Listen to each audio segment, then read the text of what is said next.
Hello everyone and welcome to our YouTube channel precise physics. कैसे हैं आप सब? होप आप सब बहुत अच्छे होंगे, स्वस्थ होंगे, पढ़ाई कर रहे होंगे।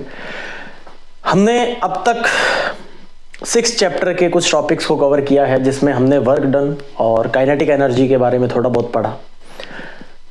प्रीवियस वीडियो के अंदर हमने देखा कि कैसे conservative and non conservative forces जो हैं वो काम करती हैं। आज के हमारे इस वीडियो लेक्चर के अंदर हम पोटेंशियल एनर्जी के कॉन्सेप्ट को समझने वाले हैं। पोटेंशियल एनर्जी क्या है, किस तरह से ये काम करती है, और भी बहुत सारे इसके जो एस्पेक्ट्स हैं उन्हें आज हम थोड़ा सा क्लियर करेंगे, समझेंगे। हमने एक शॉर्ट के अंदर ये देखा था कि अगर एक कुली जो है वो कुछ सामान को अपने सिर के ऊपर, या कोई वेट लिफ्टर कुछ सामान को थोड़ी देर तक अपने सिर के ऊपर उठा के रखता है, तो इसका मतलब ये है कि उसने कोई भी वहां पे वर्क डन नहीं किया। ये अगर किसी ने ना देखा हो तो आप जाके कुछ प्रीवियस शॉर्ट वीडियोस हैं उनके अंदर चेकआउट कर सकते हैं, जहां हमने ये बात की थी कि अगर फोर्स, ग्रेविटेशनल फोर्स जो कि नीचे की तरफ लग रहा है और डिस्प्लेसमेंट के बीच में एंगल 90 डिग्री हो जाता है, तो हम ये कह सकते हैं कि वर्क डन जो है वो कितना होता है, 0। यानी अगर कोई इंसान कुछ वेट को अपने सिर के ऊपर लेके खड़ा हो तो उसने कुछ काम ही नहीं किया, उसने कुछ वर्क डन ही नहीं किया, तो फिर हम थके कैसे? जब कोई एनर्जी ही नहीं है, वर्क डन नहीं है, इसका मतलब यही हुआ कि वहां कोई एनर्जी नहीं है, क्योंकि वो चीज मूव नहीं कर रही ना। मूव नहीं कर रही, इसका मतलब काइनेटिक एनर्जी नहीं है। काइनेटिक एनर्जी नहीं है तो वर्क डन भी नहीं है, ऐसा ही है। बट फिर हमारे हाथ क्यों दर्द करने लग जाते हैं? क्यों हमें एनर्जी चाहिए उसको उतना ऊपर रखने के लिए? अब एनर्जी तो है पोटेंशियल एनर्जी। कौन सी एनर्जी? Potential energy. यानी वो एनर्जी जो किसी बॉडी की पोजीशन के हिसाब से देखने को मिलती है। क्या होती है potential energy? Energy by the virtue of position of an object. यानी वो एनर्जी जो किसी चीज की पोजीशन, सिचुएशन या अरेंजमेंट के कारण हमें देखने को मिले, उसे हम क्या कहते हैं? Potential energy.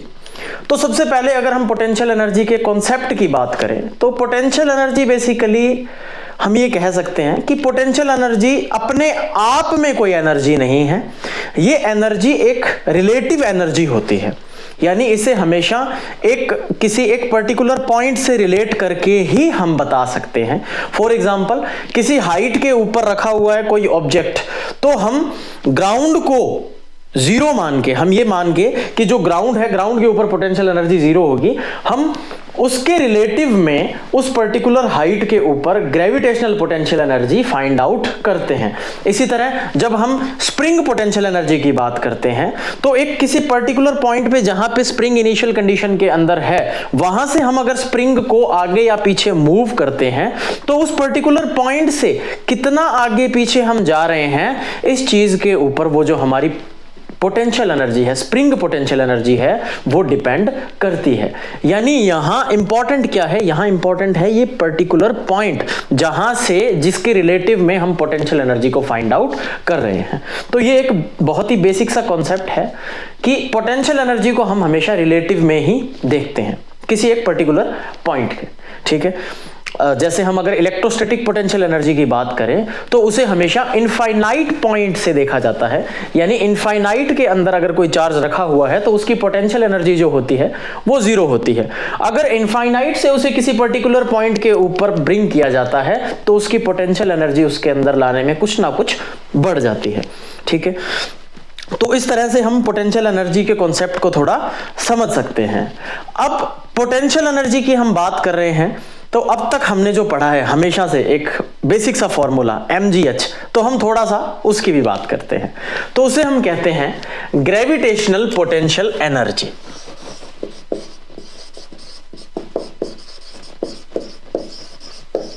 Gravitational potential energy.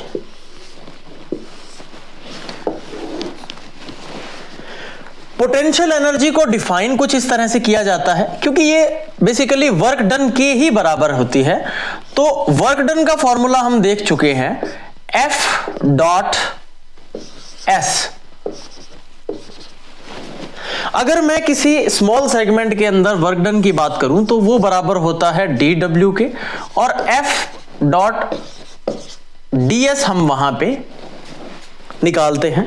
और अगर मैं इसी स्मॉल सेगमेंट से कंप्लीट सिस्टम का अगर मैं वहां पे पोटेंशियल एनर्जी या वर्क डन निकालना चाहता हूं तो हम उसे इंटीग्रेट करते हैं F डॉट ds के साथ में।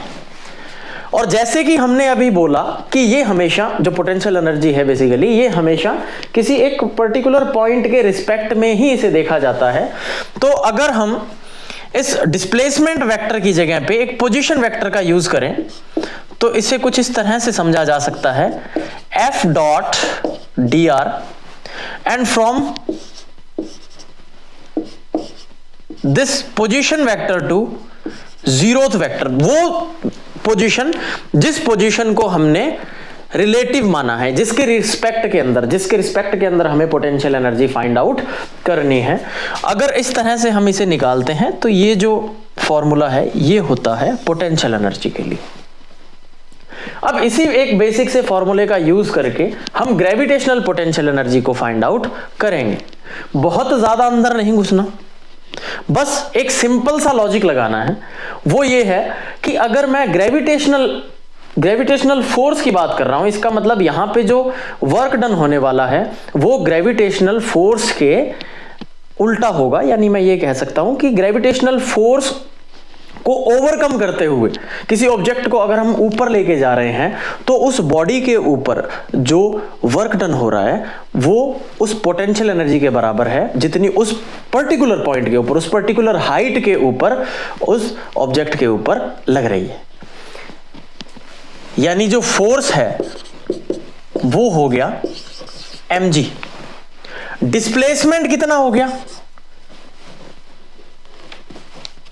डिस्प्लेसमेंट कितना हो गया? डिस्प्लेसमेंट हो गया h के बराबर। h किसे रिप्रेजेंट कर रहा है? हाइट को। यानी अर्थ से कुछ h हाइट के ऊपर इस पर्टिकुलर पॉइंट पे अगर मैं किसी बॉडी की पोटेंशियल एनर्जी की बात कर रहा हूं, ग्रेविटेशनल पोटेंशियल एनर्जी की, तो उसके लिए क्या फॉर्मूला होगा, हम उसकी बात कर रहे हैं। तो जो वर्क डन होगा वो बराबर होगा mgh, और वही बराबर हो जाएगा ग्रेविटेशनल पोटेंशियल एनर्जी के। और मैं 100% श्योर हूं 11th क्लास तक आए हो, इसका मतलब ये फॉर्मूला तो आपने कहीं ना कहीं देखा होगा। इसकी भी यूनिट क्या होती है? जूल्स। एनर्जी वर्क सबकी यूनिट जो होती है, ऐसा यूनिट होती है वो जूल्स होती है। जो काइनेटिक एनर्जी की यूनिट्स थी वही सेम यूनिट यहां पे भी हम यूज करते हैं। जैसे ऐसा यूनिट के अंदर यानी एम के सिस्टम में जूल्स एंड सीजीए सिस्टम के अंदर अर्ग का हम यूज करते हैं। तो ये एक सिंपल सा कंसेप्ट हो गया ग्रेविटेशनल पोटेंशियल एनर्जी का, कि किस तरह से ग्रेविटेशनल फोर्स के अगर अपोज करते हुए हम किसी बॉडी को ऊपर लेके जाते हैं जो कि ग्रेविटेशनल के उल्टा काम कर रही हो, उस समय उसके ऊपर जो वर्क डन होता है वो बेसिकली बराबर होता है ग्रेविटेशनल पोटेंशियल एनर्जी के। तो होप आपके ये एकदम कॉन्सेप्ट जो है वो समझ में आ गया होगा। पोटेंशियल एनर्जी का जो कॉन्सेप्ट है ये हमेशा से ही थोड़ा सा स्टूडेंट्स के लिए पेचीदा रहा है और इंटरेस्टिंग भी है,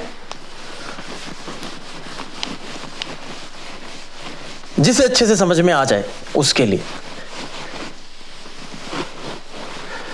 हम एक सिंपल सा न्यूमेरिकल देखते हैं ग्रेविटेशनल पोटेंशियल एनर्जी को समझने के लिए। एक बॉल है, एक क्रिकेटर है, वो उस बॉल को ऊपर फेंकता है और उस बॉल को वो 50 मीटर्स की हाइट के ऊपर पहुंचा देता है। हाइट कितनी है? 50 मीटर्स। 50 मीटर हाइट के ऊपर पहुंचने के बाद उस बॉल की क्या पोटेंशियल एनर्जी होगी अगर वो बॉल जो है वो 100 ग्राम्स की है? मास कितना है बॉल का? 100 ग्राम्स। ठीक है, तो हमें फाइंड आउट करना है इस हाइट के ऊपर उसकी पोटेंशियल एनर्जी। तो पोटेंशियल एनर्जी जो है बेसिकली वो फॉर्मूला अभी हमने देखा है, mgh होता है। अगर मैं g को 10 मीटर पर सेकंड कंसिडर करके चलूं तो हाइट जो है वो 50 मीटर्स है, मास जो है वो 100 ग्राम्स, यानी इसे मैं 0.1 kg लिख सकता हूं, एंड g 10 मीटर पर सेकेंड। यहां से ये हो गया 50 जूल्स। यानी अगर बॉल को 50 मीटर्स की हाइट के ऊपर उछाला जा दे तो जो उसकी पोटेंशियल एनर्जी होगी, ग्रेविटेशनल पोटेंशियल एनर्जी होगी, वो बराबर होगी 50 जूल्स के। ठीक है, तो होप आपको ये जो पोटेंशियल एनर्जी का कॉन्सेप्ट है ये अच्छे से समझ में आ गया होगा। अगर आपको वीडियो अच्छी लगी हो तो हमारे चैनल को सब्सक्राइब करें, वीडियो को लाइक करें, कमेंट्स करें अच्छे और अपने दोस्तों के साथ शेयर करें। Thank you very much.